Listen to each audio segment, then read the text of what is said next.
মানুহৰ প্ৰতি কিমান মৰম শ্ৰদ্ধা থাকিলে এনেদৰে হিয়া ধাকৈ কান্দিবলৈ মন যায় সেয়া মাথো বিচ্ছেদৰ সময়ত বিদায়ৰ সময়তহে উপলব্ধি কৰিব পৰা যায়।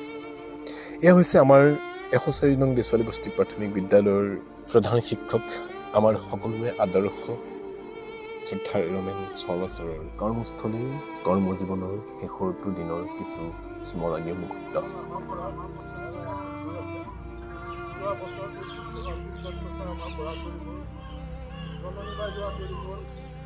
ৰূপাঞ্জলি বাইদেউ আঁতৰি গ'ল আৰু এতিয়া ৰমেন শৰ্মা ছাৰ আজিৰ পৰা আমাৰ পৰা বিদায় ল'ব।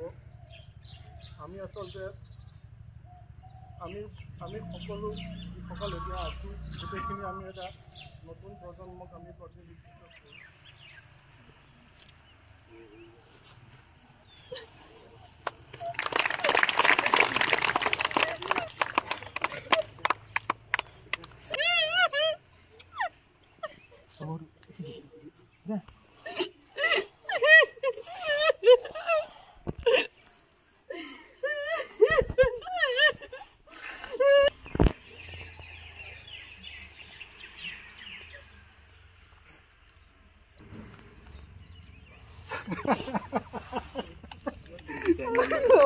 আমি কথা থেকে বললাম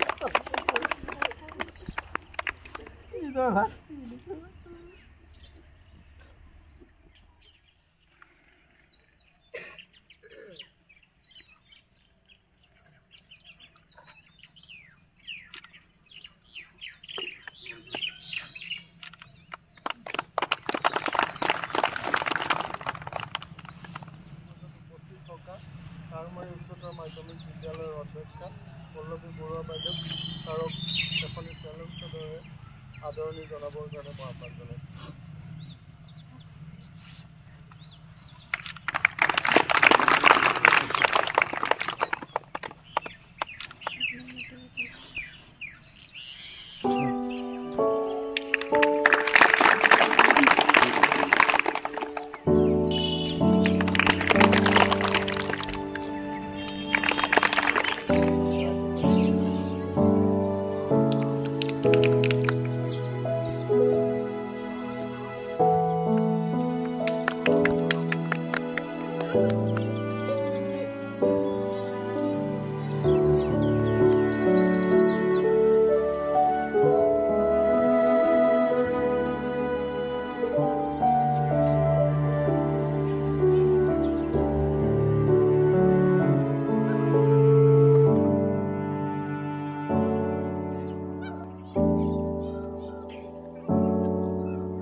আৰু আমাৰ বিদ্যালয়ৰ আজি কাৰ্যসূচী আজিৰ পৰা ছাৰৰ বিদ্যালয়খনৰ প্ৰতি যিখিনি অৱদান আছে আমি মানে সেইখিনি গোটেই জীৱন আমি পাহৰিব নোৱাৰিম। আৰু চৰণত প্ৰথমে আমাৰ কাৰ্মেল উচ্চতৰ মাধ্যমিক বিদ্যালয় পৰিয়ালৰ ফালৰ পৰা শ্ৰদ্ধাৰ্ঘ্য আৰু সেৱা অৰ্পণ কৰিছোঁ। আমাৰ 104 নং দেশৱালী বস্তি প্ৰাথমিক বিদ্যালয়ৰ পৰিচালনা সমিতিৰ সভাপতি মহোদয়, সদস্যসকল, আমাৰ 104 নং দেশৱালী বস্তি প্ৰাথমিক বিদ্যালয়ৰ সন্মানীয় প্ৰাইমাৰী উচ্চতৰ মাধ্যমিক বিদ্যালয়ৰ অধ্যক্ষা পল্লৱী বৰুৱা বাইদেউ আৰু আজি আমাৰ এই অনুষ্ঠানটোৰ মুখ্য উদ্দেশ্যস্বৰূপ আমাৰ মোৰ জ্যেষ্ঠ আৰু কালৰ মোৰ প্ৰধান শিক্ষক আৰু মোৰ অতি শ্ৰদ্ধাৰ আৰু মই খুব সৰুৰ পৰা ভাতৃপ্ৰতিম হিচাপে বা জ্যেষ্ঠ হিচাপে তেখেতে মোক ভাতৃপ্ৰতিম হিচাপে বহুত সৰুৰ পৰা মই চাকৰি পোৱা আগৰ পৰা এতিয়ালৈকে সাক্ষৰতা অভিযান চলিছিল বিভূতি ৰাও এতিয়া আমাৰ জিলা DC আছিল তেতিয়া দিনৰ পৰা ছাৰক লগ পোৱা তাৰে মোৰ চাকৰি কালৰ আগতো বিভিন্ন সূত্ৰে ছাৰক মই লগ পাইছোঁ সাক্ষৰতা অভিযানতে প্ৰথম তেখেতে মোক কাৰ্মেল উচ্চতৰ মাধ্যমিক বিদ্যালয় আৰু 104 নং দেশলী বস্তি প্ৰাথমিক বিদ্যালয়ৰ আজি এই প্ৰাৰ্থনা সভাত সমবেত সমূহ শিক্ষক শিক্ষয়িত্ৰী মোৰ শ্ৰদ্ধাৰ অভিভাৱক অভিভাৱিকাসকল আৰু অতি মৰমৰ ছাত্ৰ ছাত্ৰীসকল আজি আমি এই যি মুহূৰ্তত উপনীত হৈছোঁ এই মুহূৰ্তটো সকলোৱে হয়তো আগৰ পৰা কিছু প্ৰস্তুত হৈ আছিলে যে আমি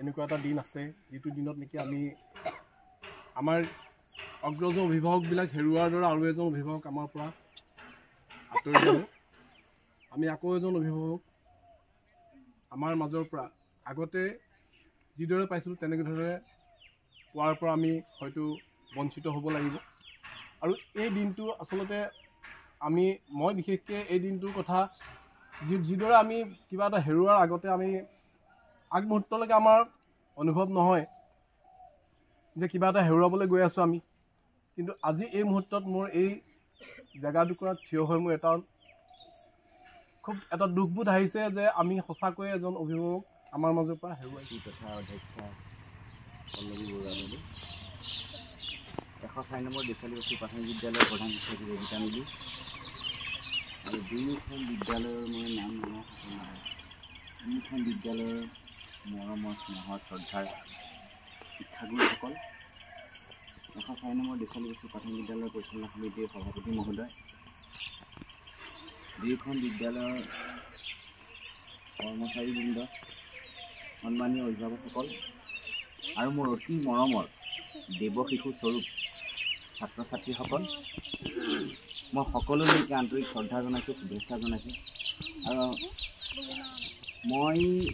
মই নিজেও খুব ভয় খাই আছিলোঁ আজি এই দিনটোৰ বাবে কিন্তু মোক কোনে শক্তি দিছে নাজানো মই যে থিয় হৈ থাকিব পাৰিছোঁ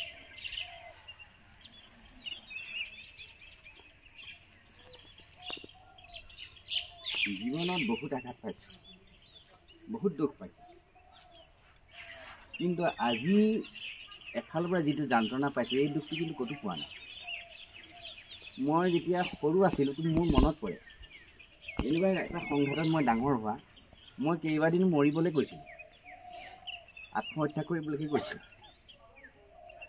কিন্তু তথাপিও কোনোবাই মোক আকৌ যেন বাধা দিলে সেই কামত মানে এনেকুৱা এটা পৰিৱেশত মই ডাঙৰ হোৱা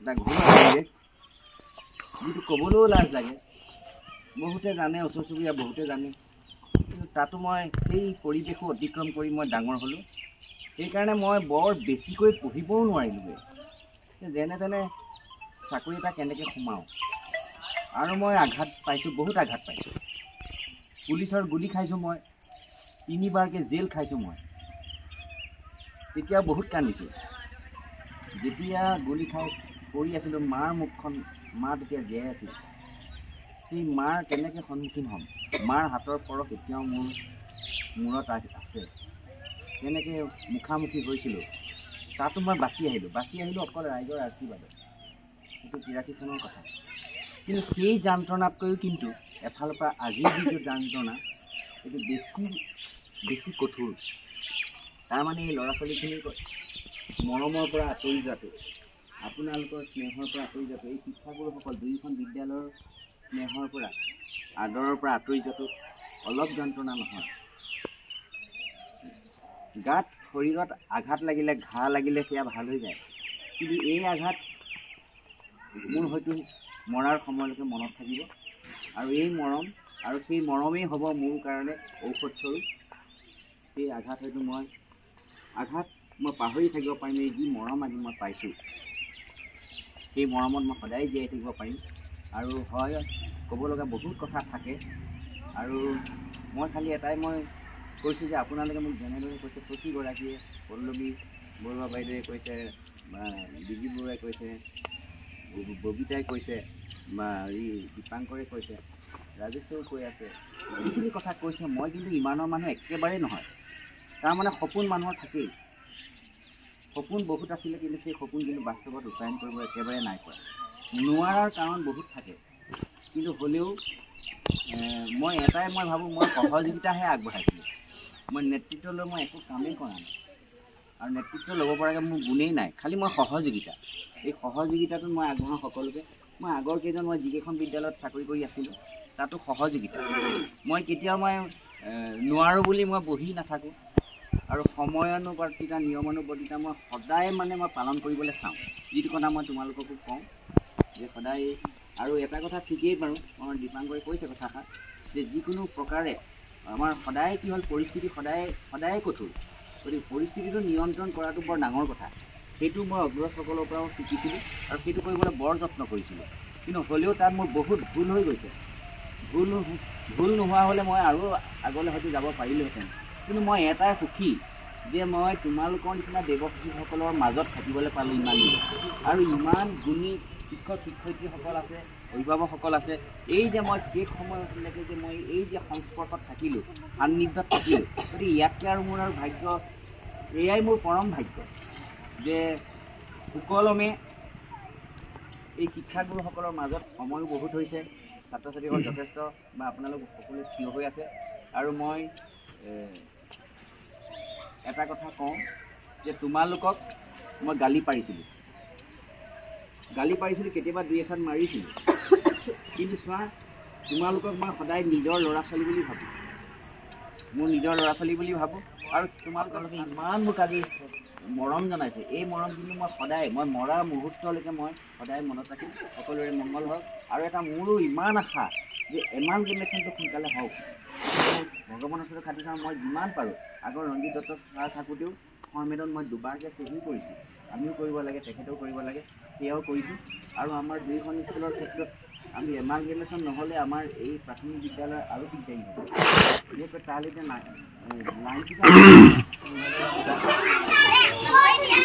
এইখনত এইকেইটা হ'ল চাবি, ঘৰুৱা চাবি।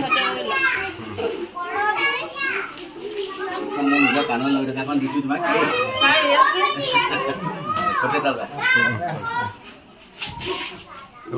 আজি পাই ইয়াত দিওঁ।